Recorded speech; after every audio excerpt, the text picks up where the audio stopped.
Welcome back. So இந்த வீடியோவில் நம்ம பார்க்க போகிறது ஸ்டாண்டர்ட் 8th சயின்ஸில் ஏரில் டூ யூ நோ செக்ஷன் தான் பார்க்க போகிறோம். இது நிறைய பேர் ரெக்வெஸ்ட் பண்ணியிருந்தீங்க. So let's get started. If oxygen has the capacity to burn itself, striking a matchstick will be enough to burn all the oxygen in our planet's atmosphere. ஆக்சிஜனுக்கு தானாக burn பண்ணுற capacity இருந்ததுன்னா அட்மாஸ்ஃபியரில் இருக்கிற எல்லா ஆக்சிஜனும் யூஸ் பண்ணிக்கோன்னு சொல்கிறாங்க.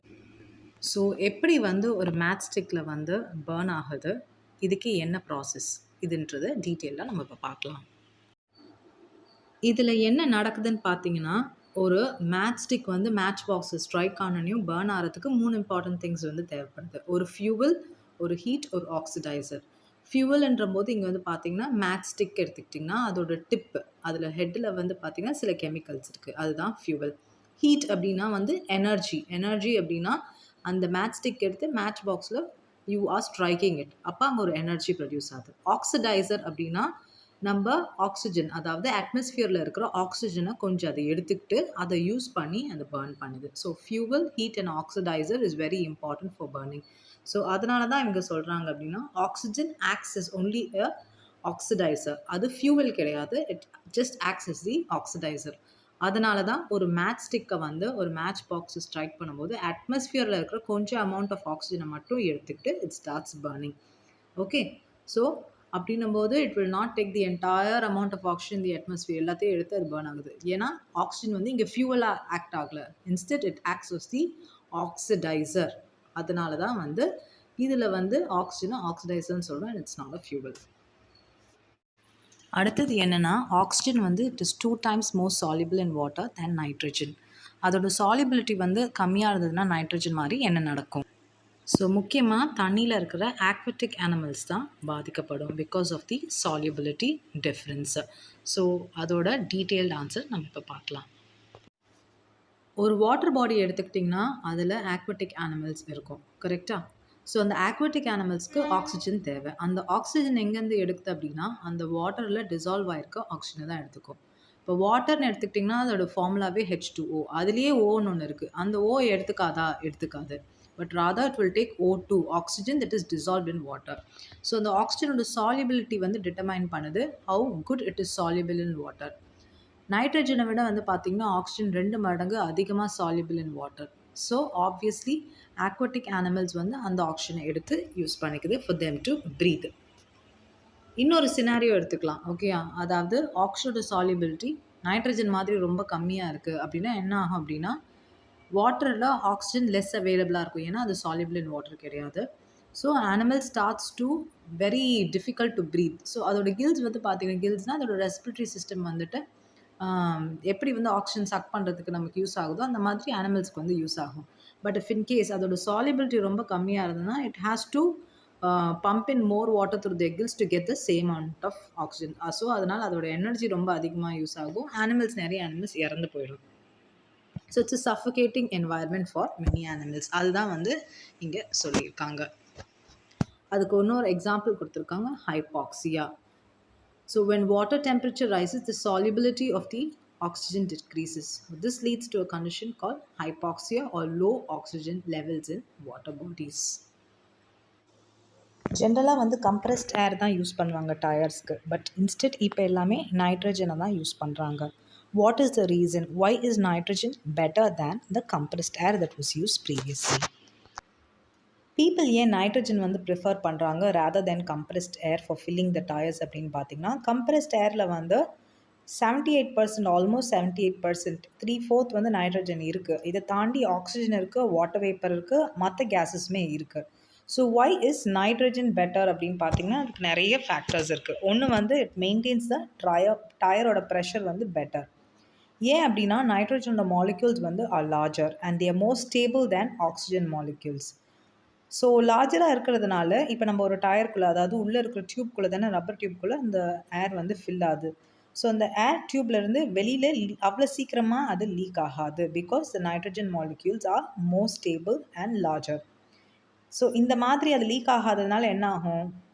So obviously ஒரு டயரோட pressure maintain ஆகும், fuel efficiency இருக்கும், அதுக்கப்புறம் ப்ளோட் அடிக்கடி காற்று போகாமல் இருக்கிறதுக்கு சான்சஸ் இருக்குது.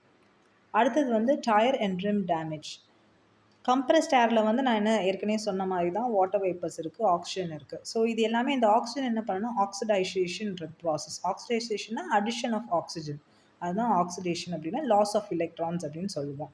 ஸோ திஸ் ப்ராசஸ் வந்து ஒரு கம்ப்ரஸ்ட் ஏர் நம்ம ஃபில் பண்ணணும், அந்த ஆக்சிடேஷன் ப்ராசஸ் வந்து நடக்கும். ஆக்சிடேஷன் ப்ராசஸ் நடந்தாலே என்ன ஆகும், அந்த metal of the steam rim வந்து வீக்கன் ஆகிடும், ரஸ்ட் ஃபார்ம் ஆகும். ஸோ இது எல்லாமே வந்து நைட்ரஜனில் இல்லை. அடுத்தது வந்து பார்த்திங்கன்னா, ஒரு கார் வந்து நம்ம ஓடும்போது பார்த்திங்கன்னா டயர் வந்து ரொம்ப ஹாட் ஆகிடும். ஓகேயா? ஸோ அதனால் நம்ம ஒரு லாங் டிஸ்டன்ஸ் ட்ராவல் பண்ணாலே ஆப்வியஸ்லி ஸ்டாப் பண்ணி தான் ஓட்டுவாங்க. இது காரணம் என்ன, ரொம்ப ஹீட் ஆகிடுது. ஹீட் ஆகுறது எதுக்கு காரணம் அப்படின்னா, கம்ப்ரஸ்ட் ஏரில் இருக்கிற வாட்டர் வேப்பர்ஸ் இருக்குல்ல, அது heat up and expand more than nitrogen gas, causing the tyre pressure வந்து ஃப்ளக்சுவேட் ஆக ஆரம்பிச்சிடும். On the other hand, nitrogen அந்த மாதிரி கிடையாது. It's a dry gas. So that doesn't expand as much as when heated. So இந்த மாதிரி விஷயங்களுக்காக தான் they prefer nitrogen than compressed air. The process of conversion of solid into vapor without reaching the liquid phase is called sublimation. What is sublimation? So பார்க்கலாமா? சப்ளிமேஷன்றது என்ன அப்படின்னா, ஒரு solid வந்து டைரெக்டாக ஒரு கேஸ் ஸ்டேட்டுக்கு ட்ரான்சிஷன் ஆகிறது தான் சப்ளிமேஷன். ஜென்ரலாக வந்து பார்த்திங்கன்னா, ஒரு சாலிட் அதுக்கப்புறம் அது ஒரு லிக்விட் ஃபேஸ்க்கு என்டர் ஆகும். அடுத்தது வந்து கேஷியஸ் ஸ்டேட்டுக்கு போகும். பட் நடுவில் அந்த லிக்விட் ஸ்டேட்டை வந்து பைபாஸ் பண்ணிவிட்டு ஒரு சாலிட் டைரெக்டாக வந்துட்டு கேஸாக மாறுறது தான் சப்ளிமேஷன். அதுக்கு எக்ஸாம்பிள் எடுத்துக்கிட்டிங்கன்னா ட்ரை ஐஸ். ட்ரை ஐஸ் வந்து nothing but it's the solid carbon dioxide, CO2 தான்.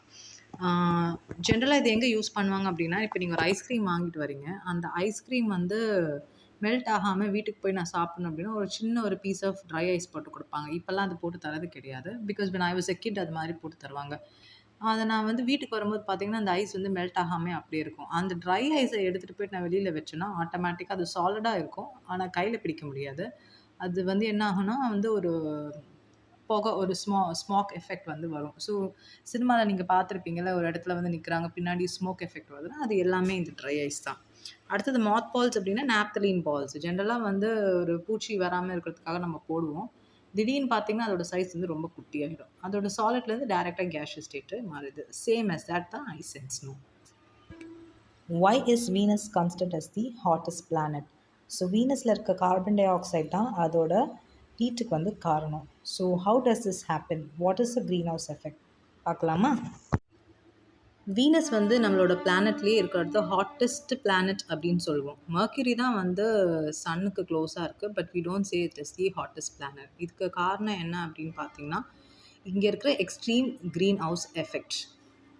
க்ரீன் ஹவுஸ் எஃபெக்ட்னா உங்களுக்கு எல்லாருக்குமே தெரியும். அதாவது சன்லேருந்து சம் அமௌண்ட் ஆஃப் ரேடியேஷன் வெளியில் வருதுல்ல, அது வந்து என்ன பண்ணணும்னா நம்ம பிளானட் எர்த்தில் இருக்கிற green house case, especially carbon di oxide என்ன பண்ணணும்னா கம்ப்ளீட்டாக வந்த ரேஸ்லேருந்து கொஞ்சம் அப்சார்ப் பண்ணி வச்சுக்கிட்டு அதை வந்து வெளியில் ரேடியேட் பண்ணாது. ஸோ அந்த அப்சார்ப் பண்ண ரேஸ் தான் வந்து இட் வில் கிவ் வார்ம்த்னா நமக்கு வந்து ஒரு சூடாக இருக்க தன்மை இருக்குல்ல, அந்த வார்ம்த் கொடுக்குறது தான் இந்த க்ரீன் ஹவுஸ் எஃபெக்ட்.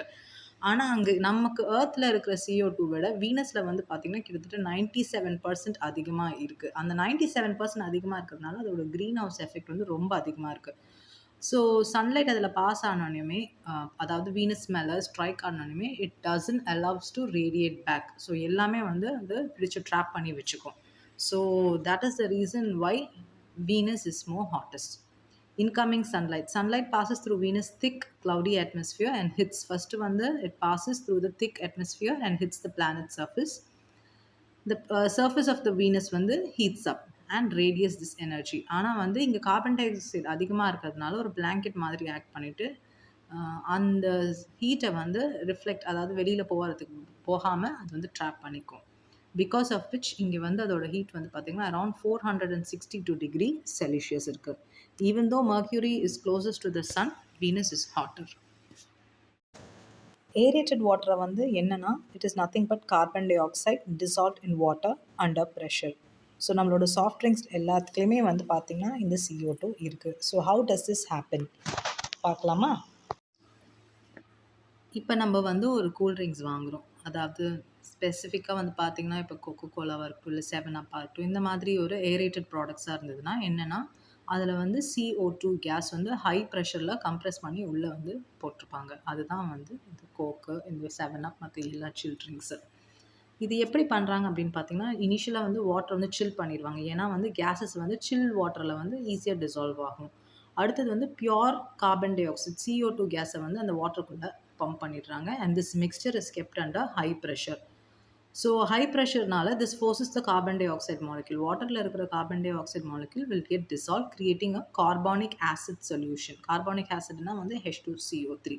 அதனால தான் வென் யூ ஓப்பன் திஸ் ஒரு கார்க் வச்சு நீங்க ஓப்பன் பண்றீங்க உடனே ஒரு பெருசா வந்து பார்த்தீங்கன்னா, ஒரு ஃபியூம் பண்ணி பபிள்ஸ் வெளியில வருது. ஓகே. அந்த ஹிஸ் சவுண்டும் வருது. This is how the aerated water comes. Pure rain வாட்டரோட pH வந்து 5.6 விட அதிகமாக இருக்குது. ஆனால் ஆசிட் ரெயின் இருக்குல்ல, அதோட pH வந்து அரௌண்ட் 5.6 தான் இருக்குது. What is the reason? எதனால் இது நடக்குது அப்படிங்கிறத பார்க்கலாம். ஜென்ரலாக வந்து பார்த்திங்கன்னா வாட்டரோட pH என்ன? நியூட்ரல் அப்படின்னா வந்து 7.0. ஆனால் ரெயின் வாட்டர் வந்து it is little acetic. So acetic அப்படின்னா அரவுண்ட் pH வந்து 5.6 இருக்குது அப்படின்ற மாதிரி சொல்கிறாங்க. ஆனால் ஆசிட் ரெயின் வந்து பார்த்திங்கன்னா it's lower pH due to the presence of other pollutants. ஏன் இதுக்கு என்ன ரீசன் அப்படின்னு பார்த்தீங்கன்னா, பியோர் வாட்டரோட நியூட்ரல் pH வந்து 7.0. ஆனால் ரெயின் வந்து இனிஷியலாக ஸ்டார்ட் ஆகும்போது என்னென்னா it comes in contact with the atmosphere. அட்மாஸ்ஃபியரில் இருக்கிற மற்ற கேஸஸ், அதாவது இப்போ CO2 கேஸஸ் அதிகமாக இருக்குது. A small amount of the CO2 dissolves in the water to form the carbonic acid. So water plus CO2, அதாவது மேலேருந்து வர water plus carbon dioxide வந்து ஃபார்ம் பண்ணுறது H2CO3 கார்பானிக் ஆசிட். அந்த கார்பானிக் ஆசிட் வந்து it is slightly acidic. So around 5.6 அதோட acidity, அதாவது pH level இருக்குது. நெக்ஸ்ட் வந்து ஆசிட்டிக் ரெயின், அதாவது ஆசிட் ரெயின் அப்படின்னு பார்த்தீங்கன்னா it is caused by the pollutants. நம்ம இப்போ ஒரு ஃபியூவல் வந்து பர்ன் பண்ணுறோம், ஃபாசில் ஃபியூவல், இல்லை வந்து ஒரு ஃபேக்ட்ரியிலேருந்து வர கெமிக்கல்ஸோட பர்னிங் வந்து வருது இல்லை. ஸோ அது எல்லாமே தான் அந்த ஆசிட் ரெயினில் இருக்குது. ஸோ அந்த ஆசிட் ரெயினில் இருக்கிற அந்த பொல்யூட்டன்ஸில் என்னென்ன இருக்குன்னா சல்ஃபர் டை ஆக்சைடு இருக்குது, நைட்ரஸ் ஆக்சைட்ஸ் இருக்குது. ஸோ இந்த சல்ஃபர் டை ஆக்சைடு வந்து reacts with forming sulfuric acid, nitrous வந்து nitric acid. These strong acids are what give acid rain, but அதோட pH level வந்து it is lower than 5.6 or somewhere around 4.0.